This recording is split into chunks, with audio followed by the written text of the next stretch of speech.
Hello everyone, this is Preet and welcome back to my YouTube channel.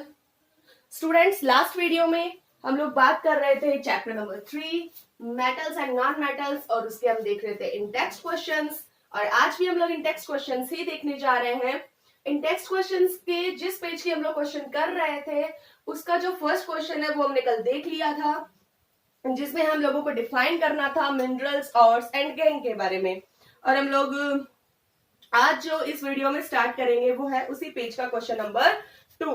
Then question number 2, name 2 metals which are found in nature in the free state. आपको उन 2 metals के नाम बताने हैं जो free state में पाए जाते हैं नेचर में। तो बच्चों, जो मेटल्स फ्री स्टेट में पाए जाते हैं वो वाले मेटल्स होते हैं जो आपकी रिएक्टिविटी सीरीज में सबसे लास्ट यानी कि बॉटम में पाए जाते हैं, सबसे नीचे की तरफ पाए जाते हैं। वो मेटल्स जो आपके होते हैं वो फ्री स्टेट में होते हैं। वैसे तो आपसे यह नाम पूछा है नेम 2 मेटल्स, हम लोग नेम दे सकते हैं डायरेक्ट जैसे गोल्ड और सिल्वर, लेकिन एटलीस्ट आपको ये चीज पता होनी चाहिए कि नेचर में फ्री स्टेट में कौन से मेटल्स पाए जाते हैं रिएक्टिविटी सीरीज के अकॉर्डिंग। देन हम यहाँ लिखेंगे the metals at the bottom of the activity series. ऐसे मेटल्स जो एक्टिविटी सीरीज के बॉटम में होते हैं यानी कि सबसे लास्ट में होते हैं are often found in the free state. वो प्राय फ्री स्टेट में पाए जाते हैं, जिसको हिंदी में बोलते हैं मुक्त अवस्था में। For example gold, silver. Okay, चलते हैं next question, question number 3। What chemical process is used for obtaining a metal from its oxide. उस केमिकल प्रोसेस का नाम बताइए जिससे उसके ऑक्साइड से मेटल प्राप्त किया जाता है, ऑब्टेन किया जाता है। तो हम जब बात कर रहे थे मेटल ऑक्साइड से मेटल लेने की, तब वहां पे हमने एक जो प्रोसेस है वो देखी थी रिडक्शन की। रिडक्शन प्रोसेस, रिडक्शन का मतलब होता है जो ऑक्सीजन होती है उसका रिड्यूस होना यानी कि उसका रिलीज होना, उसका हट जाना, और हाइड्रोजन का ऐड हो जाना। तो the process of reduction is used for obtaining a metal from its oxide. क्योंकि आप रिडक्शन की प्रोसेस अगर करेंगे तो ऑक्साइड में से ऑक्सीजन हट जाएगी और आपको केवल मेटल मिल जाएगा। तो प्रोसेस कौन सी है? रिडक्शन। इसका आंसर होगा रिडक्शन। एक एग्जांपल भी मैंने यहाँ समझाया है, जैसे HgO, अगर आप इसे हीट देंगे, मर्क्यूरी ऑक्साइड को अगर आप हीट देंगे तो आपको मर्क्यूरी अलग मिल जाएगा Hg, प्लस साथ में आपको ऑक्सीजन अलग हो जाएगा, क्योंकि यहाँ पे जो HgO का है उसका क्या हो रहा है? रिडक्शन हो रहा है। देन वो जो प्रोसेस है वो होगी आपकी रिडक्शन। तो ये हो गया क्वेश्चन नंबर 3। नेक्स्ट क्वेश्चन देखते हैं नेक्स्ट पेज पे। क्वेश्चन नंबर 1, नेक्स्ट पेज पे, metallic oxides of zinc, magnesium and copper were heated with the following metals. आपको कुछ मेटेलिक ऑक्साइड दे रखे हैं, जिंक का मेटेलिक ऑक्साइड, मैग्नीशियम का मेटेलिक ऑक्साइड एंड कॉपर का metallic oxides heated with the following metals. उनको आपको हीट करना है।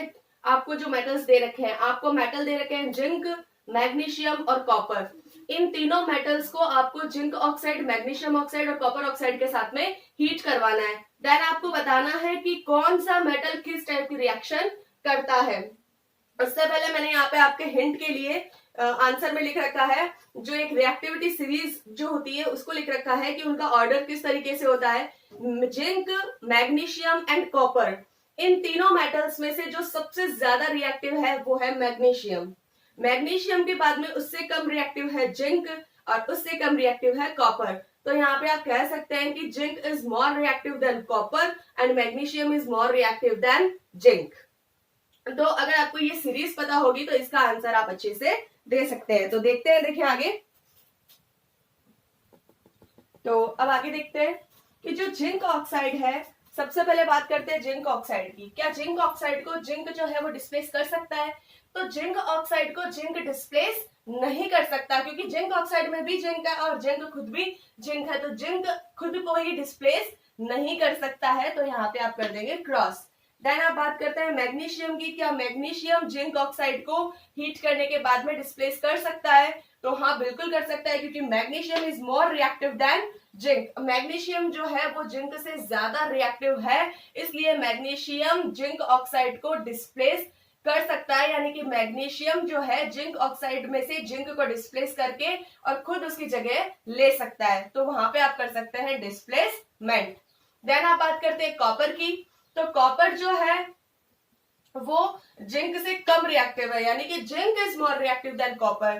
तो यहाँ पर जो जिंक है वो ज्यादा रिएक्टिव है, इसलिए जो कॉपर है वो जिंक ऑक्साइड में से जिंक को डिस्प्लेस नहीं कर सकता, तो आप वहां पे लगा देंगे क्रॉस।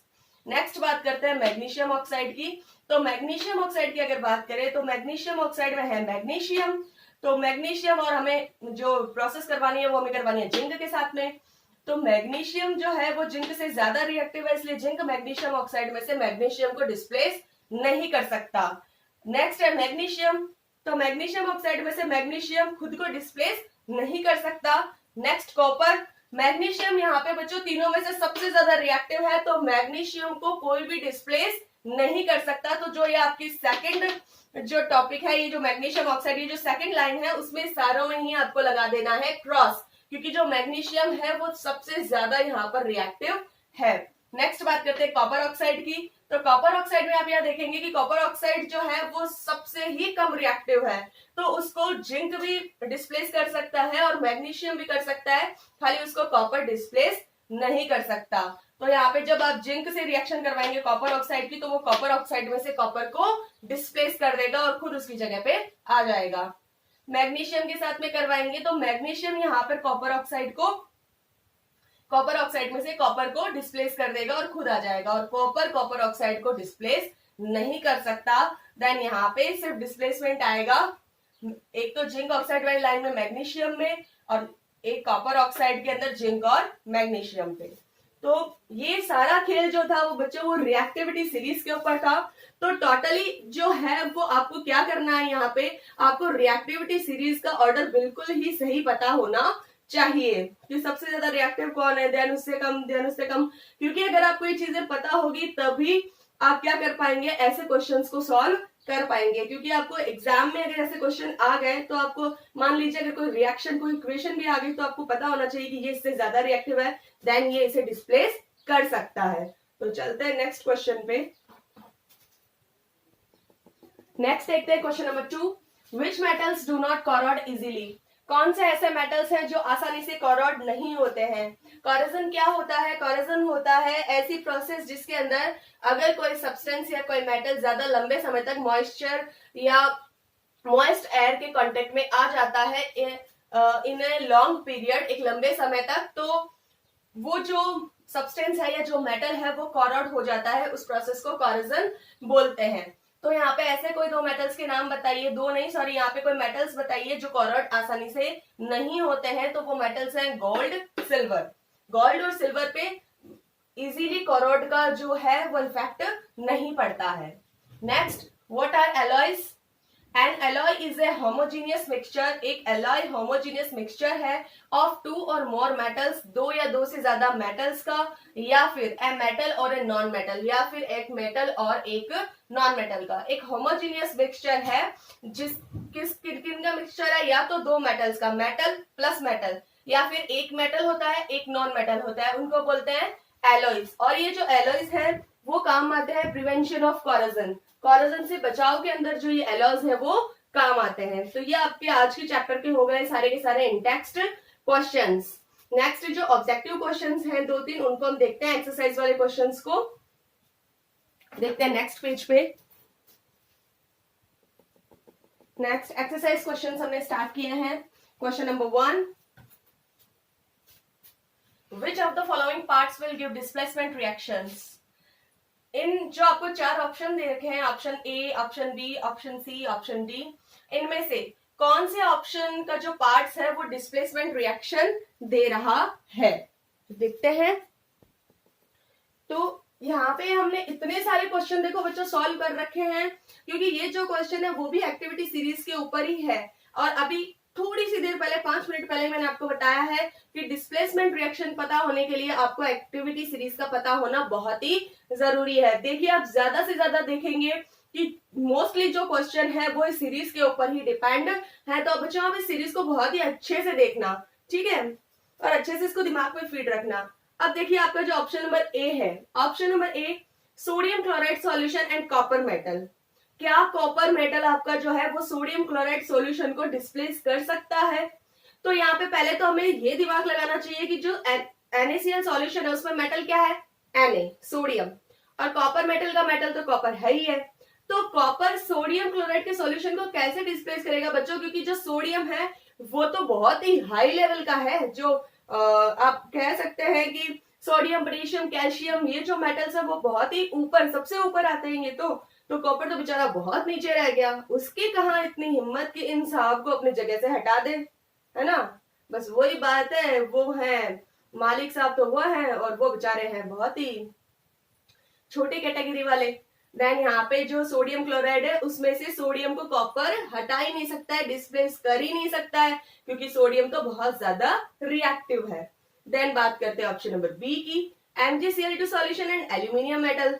यहाँ पे ज्यादा भेदभाव नहीं है, थोड़ा सा ऊपर नीचे है, एक ही डिजिट का, तो यहाँ पे जो है एक ही प्लेस है बस ऊपर नीचे, लेकिन फिर भी जो आपका मैग्नीशियम है वो एल्यूमिनियम से ज्यादा रिएक्टिव है। देन मैग्नीशियम क्लोराइड सॉल्यूशन में से मैग्नीशियम को भी एल्यूमिनियम मेटल डिस्प्लेस नहीं कर सकता। इट मींस आपका जो ऑप्शन नंबर ए है वो भी रॉन्ग है और जो ऑप्शन नंबर बी है वो भी रॉन्ग है। चलते हैं सी के पास, फेरस सल्फेट यानी कि iron sulphate solution and silver metal.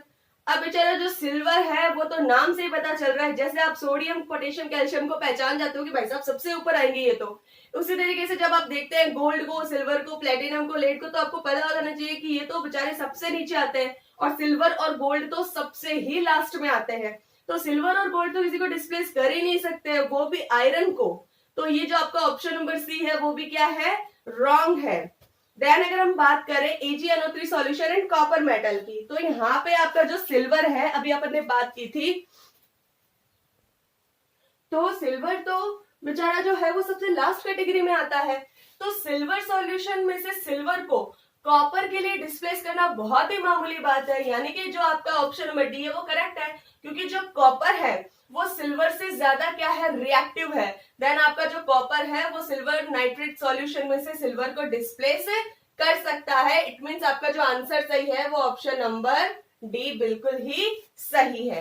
तो देखते हैं next second question.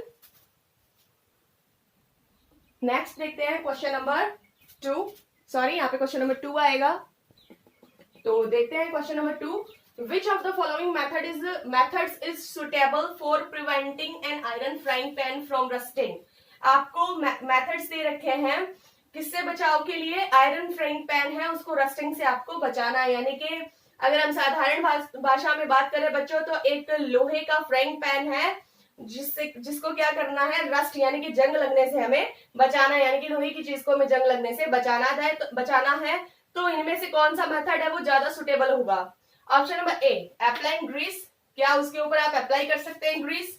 Option number B, applying paint, तो बच्चों ग्रीस भी अप्लाई किया जा सकता है वैसे तो बचाने के लिए, पेंट को अप्लाई भी किया जा सकता है, क्योंकि हमने रस्टिंग के अंदर पढ़ा है कि हम लोग पेंट भी उस चीज को कर सकते हैं, हम उसको ग्रीस भी कर सकते हैं, उस पर ऑयलिंग भी कर सकते हैं। तो जहां तक अभी हम लोग देख रहे हैं ऑप्शन नंबर ए भी ठीक ही लग रहा है, ठीक ठाक लग रहा है, ऑप्शन नंबर बी भी ठीक ठाक ही लग रहा है फिलहाल। तो option C, applying a coating of zinc, क्या आप उसके ऊपर कॉटिंग जिंक मतलब कि एक जिंक की लेयर कर सकते हैं, जिनको हम लोग क्या बोलते हैं, गैल्वेनाइजेशन।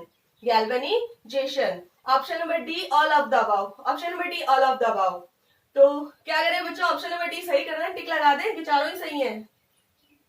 नहीं, क्यों, बिकॉज आप देखेंगे कि ये जो आयरन फ्राइंग पैन है ये आता है किचन के काम। अब ये किचन पे आएगा तो इसे हम गैस पे तो चढ़ाएंगे ही चढ़ाएंगे, ऐसा तो है नहीं कि खाली फ्राइंग पैन के अंदर बस कोई चीज डाल दी और वो पक गई, ऐसा तो होता नहीं है, हमें उसको गैस पे चढ़ाना पड़ता है। इट मीन्स हमें उसको हीट देनी पड़ेगी।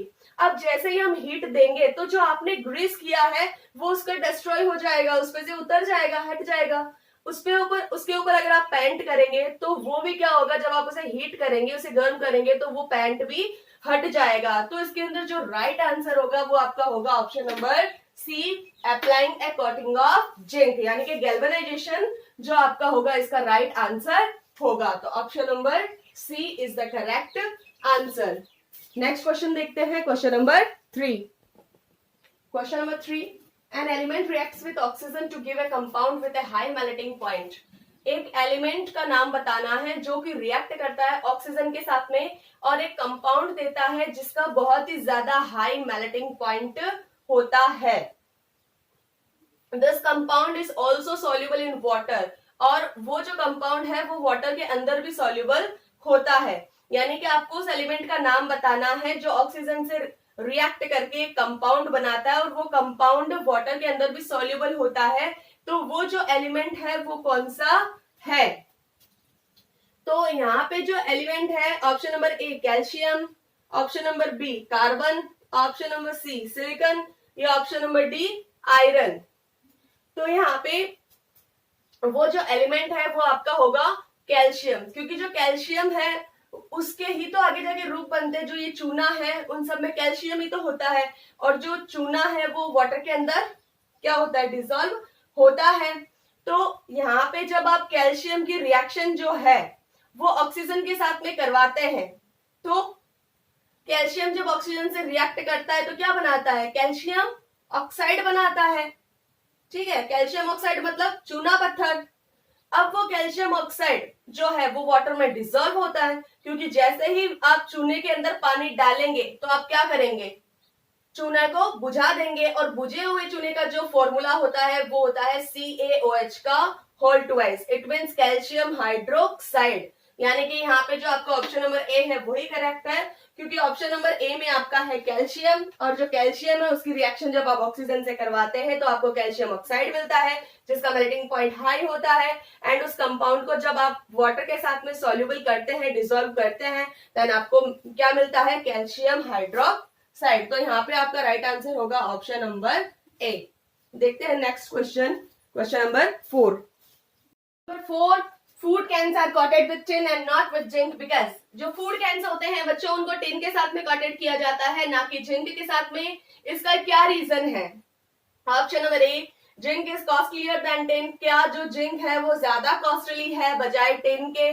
Zinc has higher melting point than tin. क्या जिंक जो ये टिन है उससे ज्यादा हाई मेल्टिंग पॉइंट रखता है, इसलिए उसे जो है वो यूज में नहीं लिया जाता?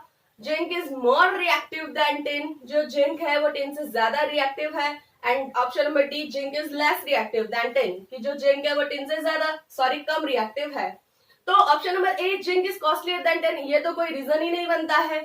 ऑप्शन नंबर बी, कि इसका मेल्टिंग पॉइंट ज्यादा है टिन से, जी नहीं।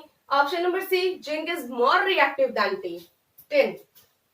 और जो आपका ऑप्शन नंबर डी, इसको सी को देखेंगे हम लोग बाद में। एक बार ऑप्शन नंबर डी की तरफ चलते हैं, zinc is less reactive than tin. ये तो पूरा ही गलत है, क्योंकि जो जिंक है वो टिन से रिएक्टिव वो है, वो ज्यादा रिएक्टिव है, कम नहीं है। तो आपका जो ऑप्शन नंबर सी होगा इज द करेक्ट आंसर, कि zinc is more reactive than tin, कि जो जिंक है वो टिन से ज्यादा रिएक्टिव है। और यही रीजन है कि जिंक को फूड कैन्स पे कोटेड नहीं किया जाता बल्कि टिन को किया जाता है, क्योंकि अगर इसे कोटेड किया जाएगा तो जो जिंक है वो ज्यादा रिएक्टिव है, देन जो फूड कैन्स होंगे उनके चारों तरफ इसको नहीं कोट किया जाता। तो ये हो गया क्वेश्चन नंबर 4।